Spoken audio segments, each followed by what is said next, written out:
I'm Scout Stevens, Goldsboro City Manager, here for our November monthly update. Thanksgiving is coming, and I guess that goes along with our table decorations today, at least setting the mood for the month we're in. With the time change and it getting dark early, that sort of brings the season in for me and knowing something's very different. A couple of things that I'd like to mention. One, we had two pretty big events for many folks outside the community that came through Goldsboro in October. One was the Cycle NC, where bicyclists, over 1,000, ride from the mountains to the coast and make stops along the way. I believe they stopped in 5 communities, Goldsboro being one of those, and we hosted that back in early October, and I will tell you the community did a great job. Not the city itself, although our Parks and Rec staff did a nice job of hosting, but the community really came out and supported the event. Comments from the cyclists were this was the best stop they had along the route. And I just want to say thank you to those involved in the community that participated in hosting and being part of this Cycle NC event. Following that, we had a USTA tennis tournament here in Goldsboro with over 300 tennis players, through a sort of rainy weekend. But again, the comments that received from the players and those involved from across the state were phenomenal about the community support that they received while they were here in Goldsboro. And so, again, congrats to our Parks and Rec staff, but I also want to thank all of the community staff and members that were involved in making this a great event. Those things really matter for our community. And I've also had folks tell me they had friends in Wilmington and other places that sent comments back about how great it was coming through Goldsboro. So I just want to say job well done, more of that to come, but the community really responded well to those two large events for our community. So again, great job with that. We talked a year ago about a number of homicides in the community and I guess a more than average number in 2012 and what would we do different? And so a year ago this time we were talking about a Goldsboro partnership against crime. And it was really pulling the court system together, the community together, and the police department together, trying to work in partnership, not that they don't always, but a little closer together, of trying to identify people most likely to create or have caused violent crime in our community.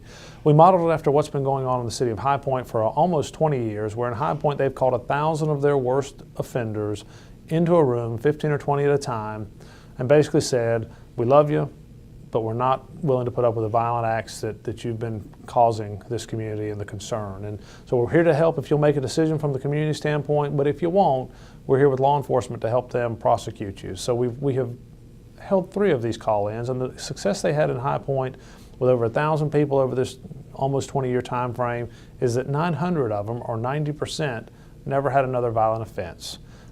This year we've held 3 call-ins. Very proud of our police department, Chief Stewart and Sergeant Ferrero with that, and the rest of the support staff throughout the department, the justice system, helping to work through that, and then our community volunteers being part of that as well.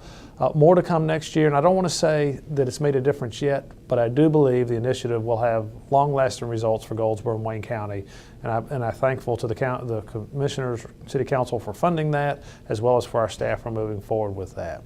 A couple other things coming in terms of community support and interaction with the city. We are trying to make available a device to you so that you can use your smartphone or your computer or your tablet or a phone call, but whatever you'd like to do to report problems you see in the community, such as potholes, service-related things, potholes, tree limbs down, signs that are bad, any issue you have in the community that require us with a service visit, from tall grass to a yard that looks bad to whatever you might have at this interaction with the city, at least providing you a way that as a citizen you can speak to us if you want to, or you can use your mobile device and send us a picture if you'd like, or again you can get online at any computer and send us a request for service and then track that service. And what we're talking about is a 311 GIS. We've been testing it in-house for the last 10 or 12 months. We believe we'll have it out and live in December. So more to come on that, but I am excited to at least be offering that, working with a local software firm to develop this product so that we can better serve the community. And so I think you'll hear more from us on that.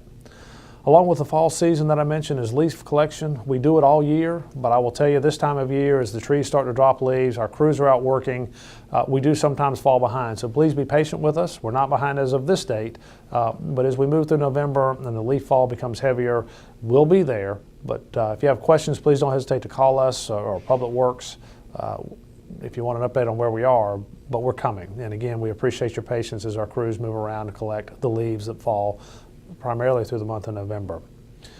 Recreation bond referendum. We have talked about a number of projects to be funded with a recreation bond, from improvements in W.A. Foster Center to a multi-sports complex to greenways to renovation and gyms at Herman Park Center. The council's had a number of discussions on that. They did take the first step November 4th to instruct staff to move forward with that, and they will be voting on it at our meeting November 18th. And again, the amount that we're currently talking is an $18.9 million bond. A portion of that's supported by the general fund, which could require up to a 2.5 cent tax increase once those bonds are sold. So again, that is something that at this point the council is moving forward. We'll move to a May vote. A lot more steps to get us there, and a lot of community outreach will come in the February-March timeframe ahead of a May vote. So we're making sure that information is accurately represented in the community. But if you have questions or concerns about the recreation bond, please don't hesitate to call, and we'll share all the information we have. Duke Energy Progress is doing tree trimming work within the city of Goldsboro. For those of us that we take a lot of pride in our trees, it's really balancing between power reliability and doing tree trimming ahead of hurricanes or ice storms. It's part of regular maintenance for Duke Energy Progress. We did have a representative, their district manager, Millie Chalk, here talking to us, to the city council in early November, and talking about door hangers would be out in neighborhoods that would be affected. So if you have a door hanger, it will have information on who to contact, or you can contact my office and we'll get you in touch with our staff who's having regular communication with Duke staff as well. But they will be doing tree trimming in and around power lines, trying to make their system more reliable so it's better service to us.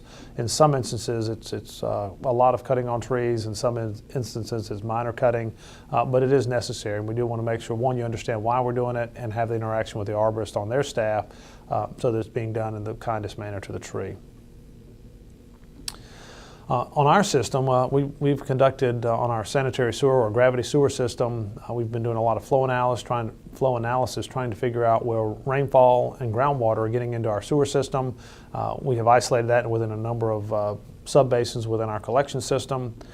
We are going to move to the next phase of what we call smoke testing, and there will be more detailed information to come on that. But smoke testing, we will introduce a non-toxic, non-hazardous smoke into the sewer system, and then it will come out in typical areas where water leaks into our system, such as roof drains of houses. Some of those are directly connected to our sanitary sewer system. They should not be, but some of them are. And when you put smoke into the sanitary sewer system, they will come out on roofs, and so it will make appearances that there's a lot of smoke coming out of the gutter of a house, or a hole in the yard, or a broken area where you had to clean out in a yard that maybe the cap's missing. Could come out inside a house if there were sewer system breaks or missing air gaps within homes. Again, the smoke is non-hazardous. More information to come on that. We just want to make sure you're aware that if you see smoke in areas that is very unusual and you're concerned, you call 911. But we will be putting notices out in the neighborhoods we're working for the smoke testing ahead of that. It will start somewhere around November 18th and continue on until mid-December. So you'll hear more about that from us in the coming month. But it is trying to find out where rainwater or water running across the surface of the ground would be able to enter our sewer system so that we can make those repairs and reduce that water at our wastewater treatment plant. I assume you know, although we've had service here about a year, you can take an Amtrak ticket. You can be ticketed from Goldsboro to wherever you'd want to go on the Amtrak service. So you can buy a train ticket from Goldsboro to wherever. An example that I ran recently was for an Amtrak was to run from Goldsboro to Alexandria, Virginia. It was a $50 ticket, and how that works is you would get on at our Gateway Transfer Center. You would start there. You would board a bus that's a contracted service with Amtrak. That would carry you to Wilson. From Wilson, you'd be on the train onto Alexandria.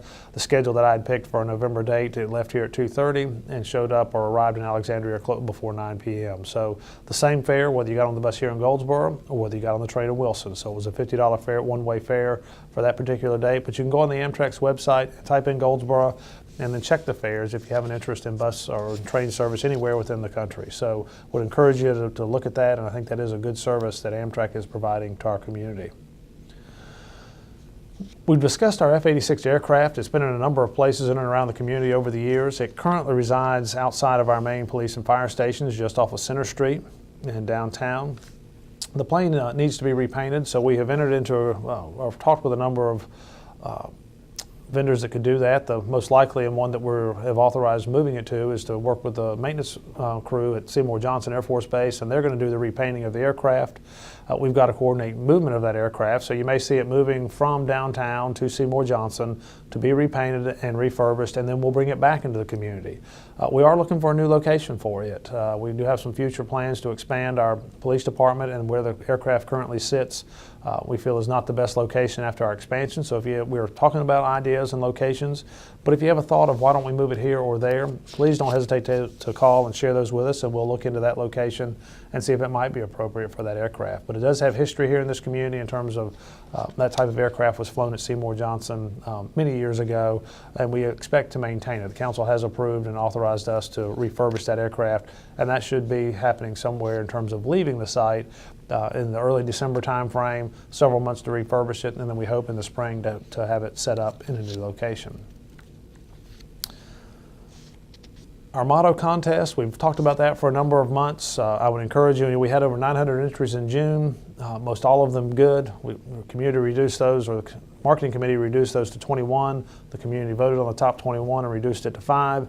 City Council is selecting the top one, and then we'll present that along with the prizes and winners at our Lights Up downtown on November 26th. So I'd encourage you to come out not only for that. Our Lights Up downtown really is a nice event. We'll do it that evening, but it starts at 5 o'clock and runs till around 10 o'clock that night. With a concert going on at the Paramount Theater as well. And during the Lights Up presentation in front of City Hall, guaranteed to have snow this year, so we'll have that for you. Hope it's a cool night. It'll be a festive crowd, trolley rides, and really a nice night downtown. So I hope you'll come down and help celebrate with us as we recognize our motto contest winners and thank them for their service, and also kick off the holiday season or moving into the Christmas season during that time. So please plan to join us for Lights Up, November 26th, 5 o'clock in the afternoon in front of City Hall. Our website redesign, and we'll send you for activities to our website and past updates. I would continue to send there to our website. If you get to our website and it's goldsboronc.gov, so it's goldsboronc.gov, things may be in a different location, and they will continue to move over the coming months as we're working to redesign our website to make it a little more customer friendly and easier to find things for you that utilize that service. Initially, it might be a little frustrating to find the information. It's there, so don't give up on us. And if you can't find something, again, you could call us and we'll be happy to share it. But the information is there. I just wanted to let you know the website is in transition as we're trying to make it a better tool and bring it up to date in terms of website design. So more to come on that. We appreciate your patience with that, but all of our activities and all the information that was there before will continue to be there, and I would send you there for any kind of updates and to stay current. Customer service, always important to us. It's important for me when I have heard you've had good interaction with us. It's important for me when I've heard you've had bad interaction with us. We want to improve or learn from the areas where we've done it well, and we want to improve in those areas where maybe we haven't met your needs. We continue to get a lot of positive feedback on our employees and their interaction with members of the community. I know we're instilling that within our employees, the service, customer-focused attitude. We've got a great group of employees pulling all the time, working to meet your needs and do that in a friendly and efficient manner. So where you have good or bad experiences with us, please share that. It continues to be important to all of us, and we'll make sure that we're either commending the employees or working with them to at least explain why the situation they handled with you maybe wasn't in the best manner, and help them to know how to do that better next time. But again, we are focused on making your interaction with us a pleasant experience. With that, I think I'll close for this month. I will wish you a happy and safe Thanksgiving. I hope you enjoy the time with your family and you enjoy the fall of the season. As all the seasons have a good moment, no matter which season is our favorite. All of them are nice to experience, and fall here in Eastern North Carolina and Goldsboro is a great thing as well. So thank you.